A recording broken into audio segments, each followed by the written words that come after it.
Tal como lo veíamos en la nota, comenzó la propaganda electoral para el plebiscito del 26 de abril y para profundizar en este tema nos acompaña Sebastián Golsac, académico de la Facultad de Comunicación de la Universidad de los Andes. ¿Cómo estás, Sebastián? Bueno, bienvenido. Gonzalo, muchas gracias, buenos días. Buenos días. Bueno, ¿cuál es el principal desafío que tienen también los partidos políticos de cara al plebiscito, teniendo en cuenta que ya comenzó la propaganda electoral y que en poco tiempo también va a comenzar esta franja televisiva?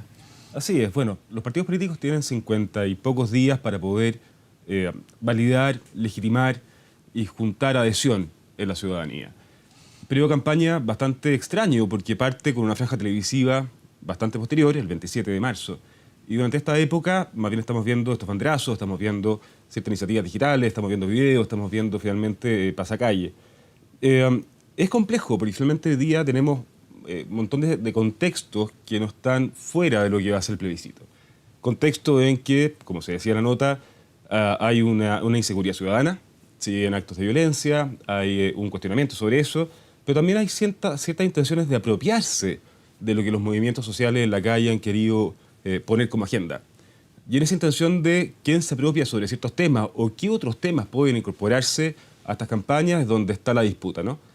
¿Quién se legitima más? ¿Qué opción es la que finalmente adquiere más valor o más sentido para Chile en una situación bastante difícil también, porque tenemos muchos actores, muchos comandos distintos tratando de decir algo sobre una opción, pero a cara de un ciudadano que es único y que va a recibir finalmente, por ejemplo, la opción apruebo, más de 11 mensajes distintos, de 11 personas distintas, y finalmente puede no saber con quién está hablando. Y en ese sentido, cuando son tantos mensajes, ¿qué puede pasar finalmente en esa forma también de entregar su opción en esta propaganda y también a través de las campañas de radio, medio de comunicación y finalmente también la propaganda televisiva?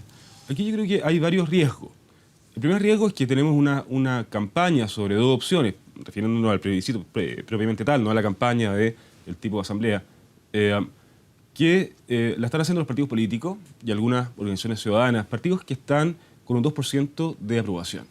Por lo tanto, es una campaña liderada por quienes la ciudadanía no reconoce como alguien necesariamente legítimo para poder transmitir el mensaje.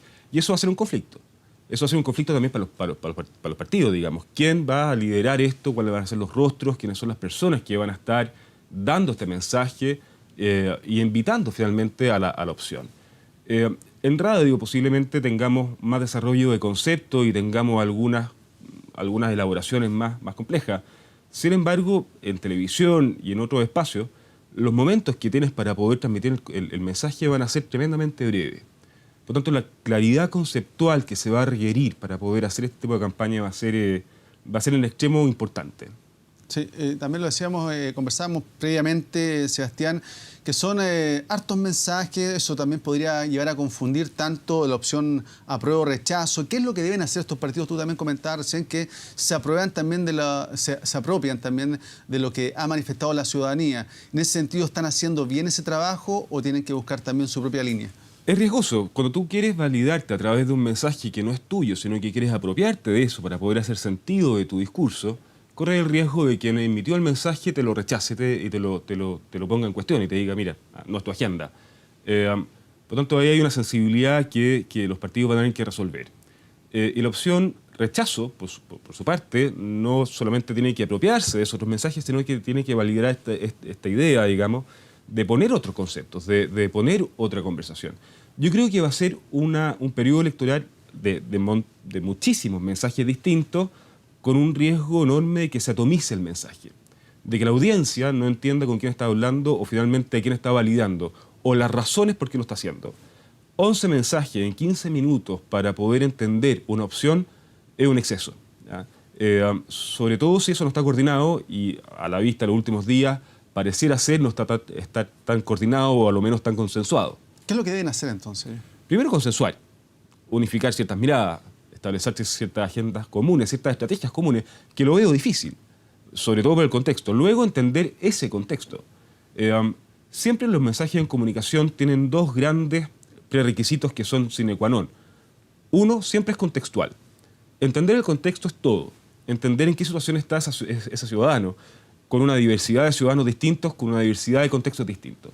Y elegir a quién le voy a hablar. Y lo segundo, siempre la comunicación es cultural. Y la cultura en Chile cambió. Después de octubre estamos viviendo una cultura distinta. Una cultura que pareciera ser que está también en un proceso de transformación. Por lo tanto, el mensaje, para que exista comunicación, tiene que compartir un territorio con ese que estoy apelando, a ese que le estoy hablando.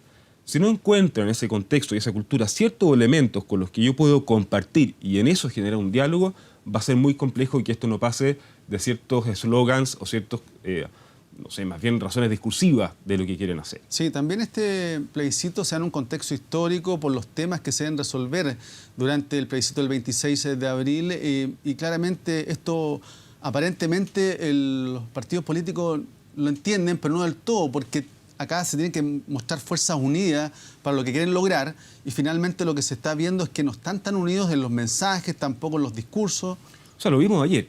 Ayer vimos un montón de esfuerzos distintos en la inauguración de campaña, incluso a cuadras de distancia.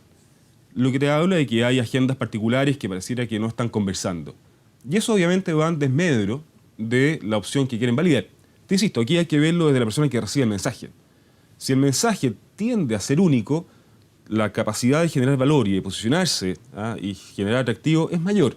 Mientras más difuso, mientras más atomizado, mientras más despegado esté de ciertos anclajes culturales o contextuales, posiblemente sea algo que se diluya con mucha facilidad. Sí, Sebastián, también acá, dentro de esta propaganda que se comenzó el día de ayer, está la opción de poner estas palomas, brigadistas.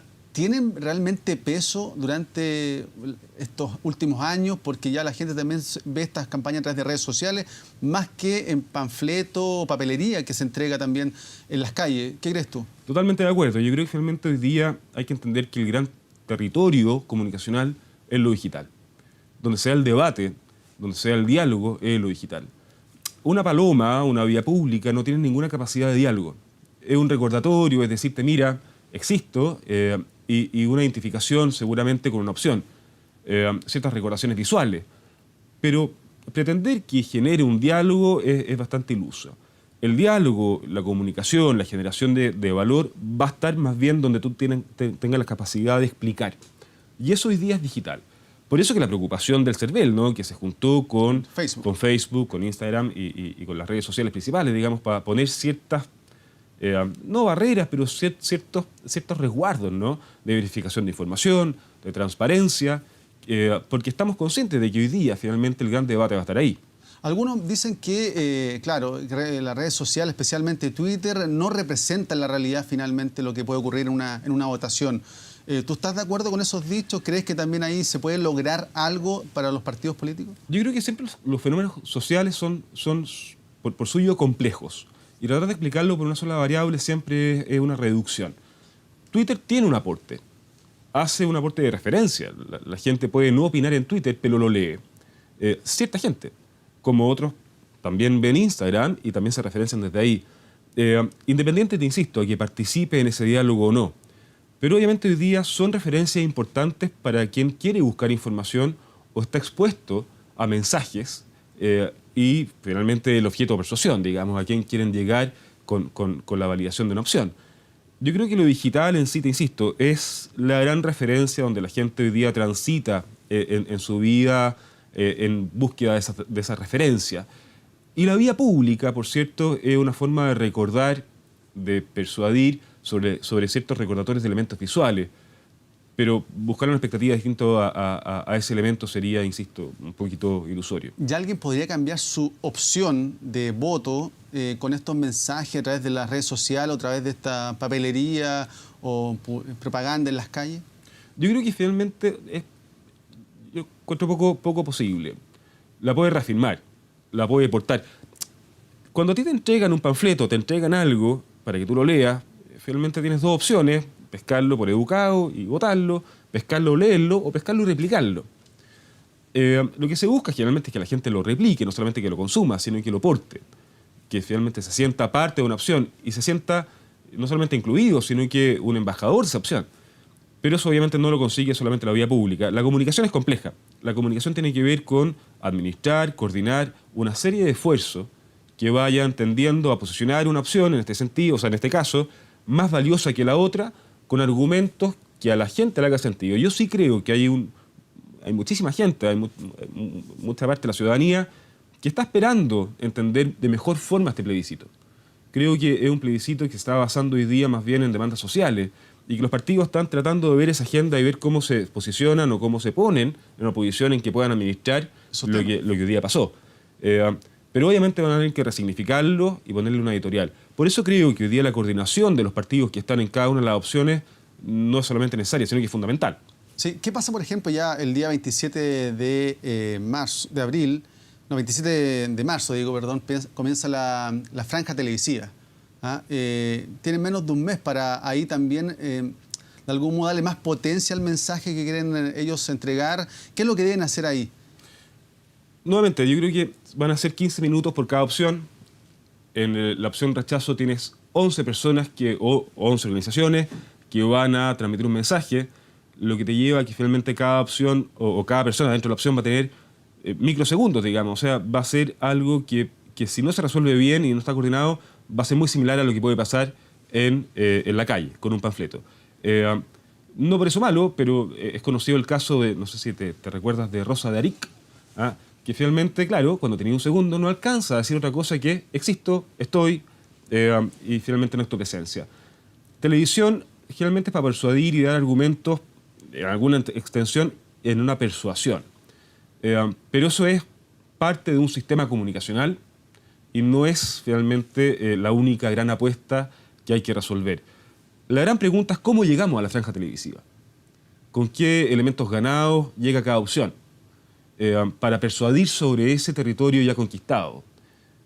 Dejar a televisión como el gran espacio donde se va a generar el debate me parece que es desperdiciar un mes y es pretender o exigirle mucho a un espacio que va a ser por suyo reducido. Claro, está el caso de Rosa Arique también, el que decía trabajo, también que reforzaba solamente una idea. Un concepto. Un concepto. Eso es lo que también debieran hacer teniendo tan poco tiempo. Yo creo que sí, entendiendo también que, te insisto, redes sociales va a permitir un desarrollo de contenido bastante más largo y que seguramente televisión y redes sociales van a conversar.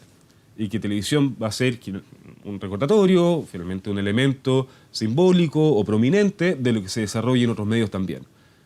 Y que ojalá que te lleve a consumir un mensaje distinto en extenso. A diferencia de trabajo, que las redes sociales no estaban en su mayor apogeo, te quedabas con eso y no tenías cómo referenciarte de una forma distinta.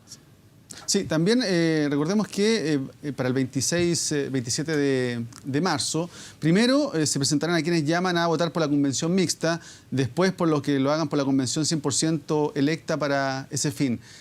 ¿Tiene algún significado esto? ¿Podría variar un poco en el voto de las personas? ¿Que una sea antes que la otra? Sí, aquí te doy una opinión bastante personal. No es el mejor escenario comunicacional. O sea, en el fondo, en términos de lógica y sentido, debía haber sido más bien una secuencia, ¿no? Apruebo o rechazo, y luego, si es que hubiese ganado, si es que ganase la opción apruebo, ¿qué tipo de convención quieres, digamos? Esto se va a dar en paralelo y junto por razones de tiempo. Pero claro, la gente que está por el rechazo posiblemente se sienta muy incómoda con esta primera opción que va a estar primero en la franja, incluso va a estar en la mañana. Puede darse alguna situación distinta también o más compleja, porque los partidos van a tener que desarrollar un doble mensaje. De aquí a estos 50 y tantos días que tenemos, vamos a tener 11 actores por el apruebo, 4 actores por el rechazo, más la campaña del CERVEL, más 2 campañas. O sea, es una cantidad de información no menor. Y cada uno queriendo validar legítimamente y explicarle a la ciudadanía por qué debiesen de ser la mejor opción para Chile. Sí. ¿Tú qué has visto en los partidos políticos? Porque primero que todo lo que se ve o lo que se escucha no son tantas explicaciones por qué debería ser apruebo o rechazo, sino que de algún modo se tira la pelota, que eso es malo, esto es bueno. ¿Qué debieran hacer también para explicarle a la gente con mayor argumento de su opción de cara al plebiscito del 26 de abril? Yo creo que aquí siempre vale llegar de nuevo a los orígenes de las cosas. Cuando uno quiere persuadir sobre una opción, lo que tiene que dar son buenas razones. Razones contundentes. En un sistema comunicacional en que finalmente a través de múltiples medios yo pueda validar esa opción o permitirte conocerla, leerla, entenderla, a lo menos discutirla, ¿no? Y ahí obviamente cada medio cumple un rol. Seguramente digital va a acoger esas propuestas o debiese acoger esas propuestas donde alguien pudiese informarse más en conciencia. Yo creo que hay mucha duda, yo creo que la gente todavía tiene como muchos eslogan, muchos titulares, pero veo poco desarrollo. Veo lo mismo que tú, veo un pasapelota, digamos. Alguien que ataca al otro, por un lado alguien que dice, mira, la otra opción es violenta, lo otro dicen los otros que no quieren reformar nada, pero finalmente está en un juego de legitimidades. Yo creo que los partidos políticos se juegan en esta elección la madurez política que tienen. Y si no logran tener una madurez suficiente, posiblemente salgan mucho peor de lo que entraron a este ejercicio ciudadano de las elecciones del plebiscito. Sebastián Golsac, académico de la Facultad de Comunicación de la Universidad de los Andes, muchas gracias por estar acá en La Viana Informativa, analizando también lo que se viene con la propaganda electoral y también con la franja televisiva de cara al plebiscito del 26 de abril. Gracias a ti, Gonzalo. Que esté muy bien. Igual.